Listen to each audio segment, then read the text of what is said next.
So this is going to be a little different than you're accustomed to, I suspect. I want to kind of go over how it is that I came to be standing here before you this morning. I did this did a version of this in the business managers meeting and also in the most trustee meeting.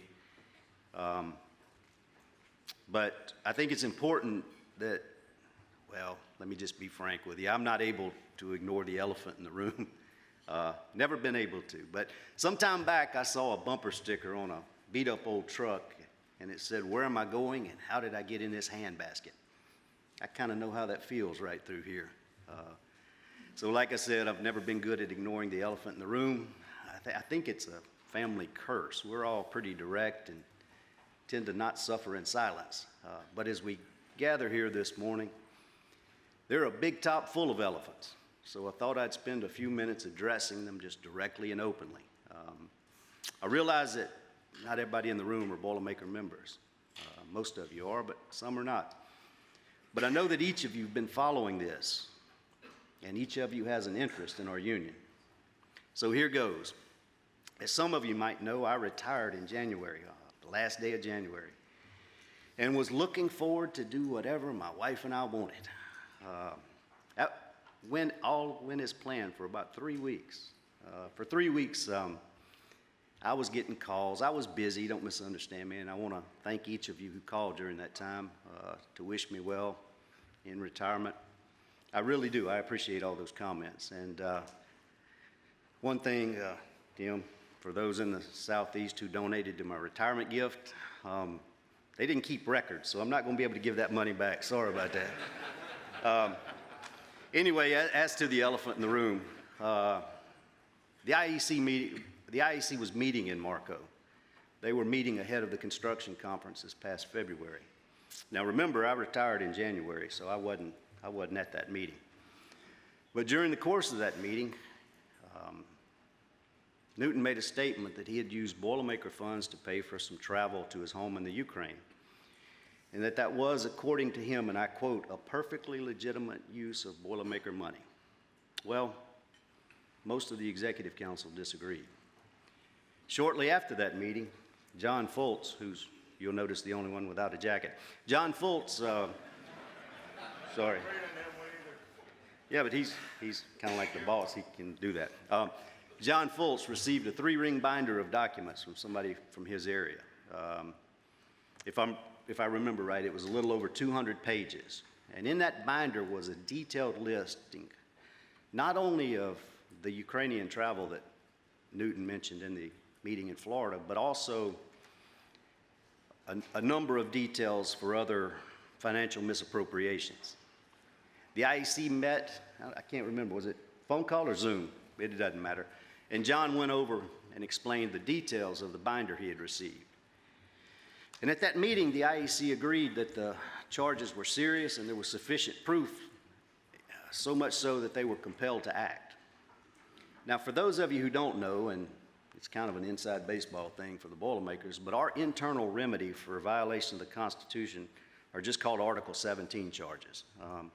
Nothing magic about that designation. That's just the article number of the Constitution where those things are listed. It lays out the basis on which charges can be filed, and it also lays out the process by which they're handled. Subsequent to receiving the binder, John filed Article 17 charges on Newton. So in accordance with our Constitution, the IEC met, they arranged for a hearing to be scheduled, and they notified Newt as to the date and time of the hearing, and they held it at the appointed time. Newton decided not to attend that meeting. Instead, he sent a couple of observers. The IEC heard the charges, and a few days later determined that Newton had violated the Constitution and removed him from office and membership and a couple of other things that aren't important right now. Newton decided that he would not, I repeat, Newton decided he would not follow the dictates of the IEC, but instead had the Boilermakers' attorneys, that's important to note, he had the Boilermakers' own attorneys file an injunction in federal court to prohibit the IEC from enforcing their action. In addition, he filed Article 17 charges against each of the IVPs for their participation in the hearing. I've had this question a couple of times, so I thought I'd answer it in here. The intent of the IVPs were to handle these issues in-house through our internal constitutional remedies. It was Newt who decided to compel the Boilermakers' own law firm to file charges against the IEC. The charged IVPs were then required to hire their own attorneys and defend themselves in federal court. They filed a countersuit designed to compel Newt to comply with the decision that they had reached. They were gracious enough during the course of all this to elect and swear me in. I think it was on 3 different occasions. Every time they'd have a hearing, I'd get a call, hey, we need to have a vote and swear you in again. So I got sworn in about 3 or 4 times during all this. But in a saga that's worthy of a John Grisham book, over the course of 3 federal hearings, the federal judge, who, by the way, he's a man, that guy was incredible. He took the time to understand exactly what the Constitution said, and he took a plain interpretation of the Constitution, which was really refreshing. But he really understood the issues at hand. But on August 15th, he ruled that the actions of the IEC were in accordance with the Constitution and upheld the IVP's arguments. So what that meant was that Newton was out. And what that means is now the IEC is going to make every decision that this organization makes together. It's not going to be one guy at the top who makes all these decisions on behalf of the IEC. We're going to have conversation, we're going to reach a consensus, and we're going to move forward. They're going to be in the conversation about how every penny is spent, which, by the way, is the way the Constitution always contemplated our organization operating. So before I leave this discussion, I need to point one final thing out. I'm the one standing here delivering this narrative, largely because none of them wanted to. And as stressful as it was for me, and it was, don't kid yourself, I was not the one taking the risk here. I used this in the business managers meeting, but I'll use it again. You've all heard the story about the bacon and egg breakfast, right? The chicken is involved, but the pig is committed. I was involved, but they were committed. I was sitting home drawing a pension, right? There wasn't a whole lot he could do to me except stop calling, and ooh, that's a bad thing, right?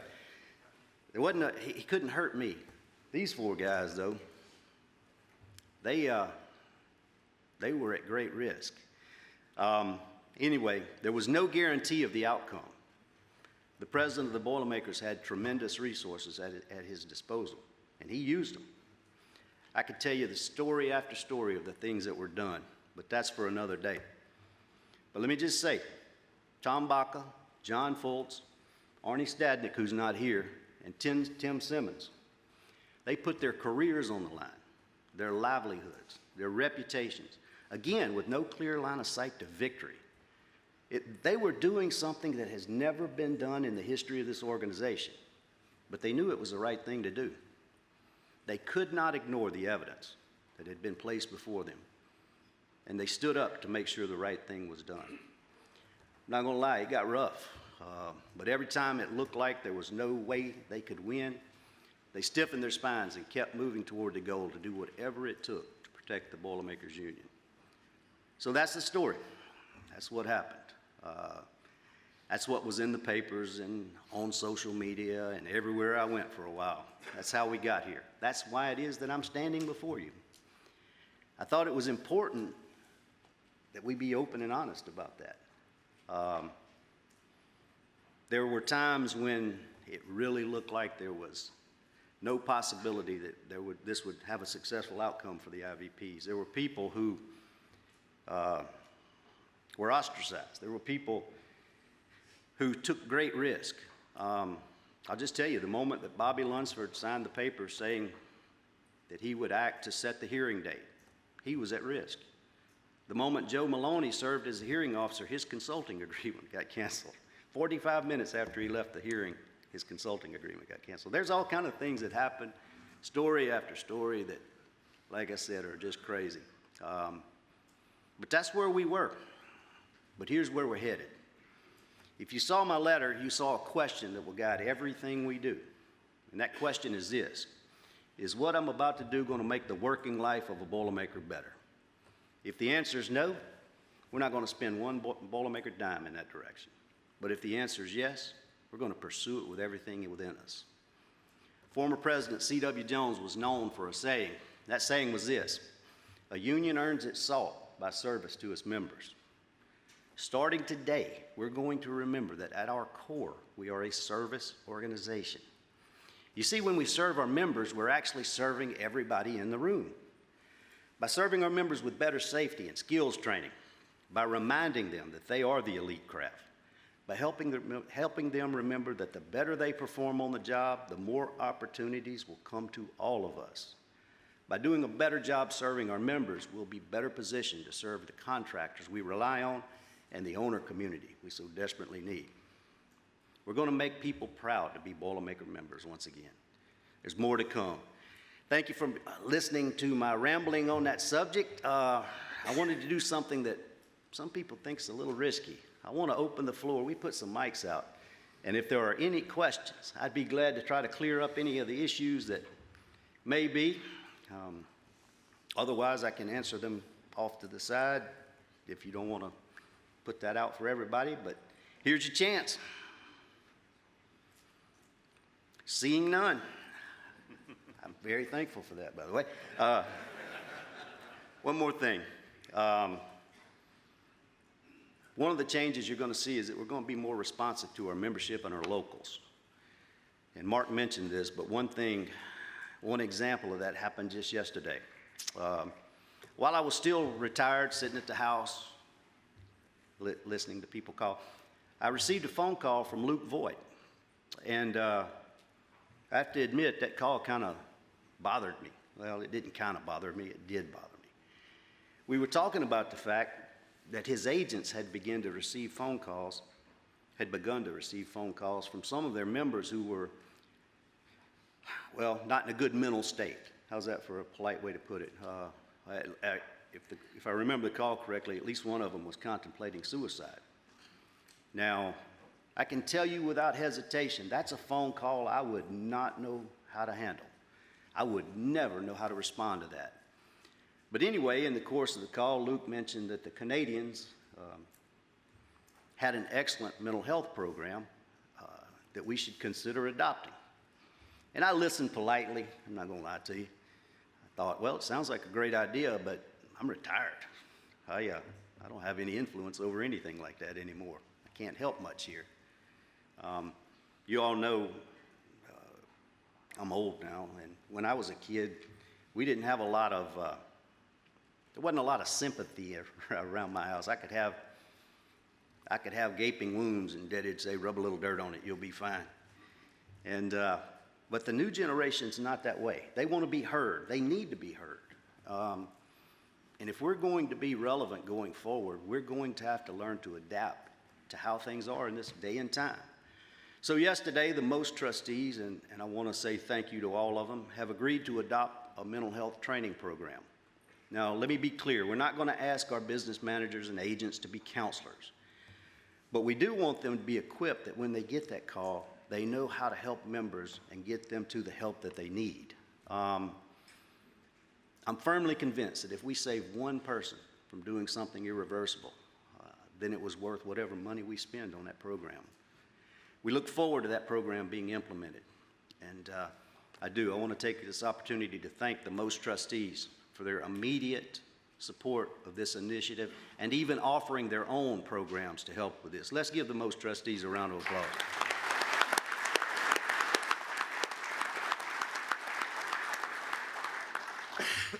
Now, let me take a moment to do the things I'm supposed to do. I wanted to do that a little different, wanted to get that on the table, let everybody understand how we got here. The things I'm supposed to do. I need to thank Mark Garrett and his team for what they've done to put together an event under, let's just say, unusual and challenging circumstances. That's a good way to put it. Mark, Bridget, Nikki, Heidi, Jay, Becky, I didn't stutter, there's two Beckys. Smitty, Allie, and Casey, if you all would please stand. Oh, they are standing.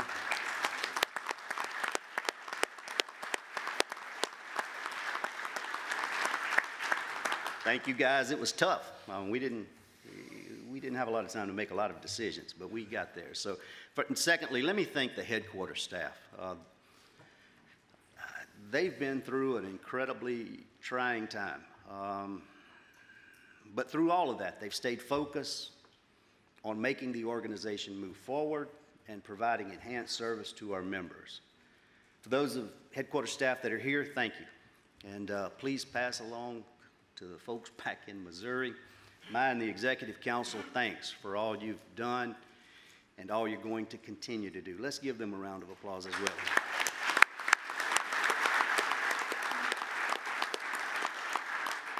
Thank you so much for your attention, and turn it back over to Mark. Thanks.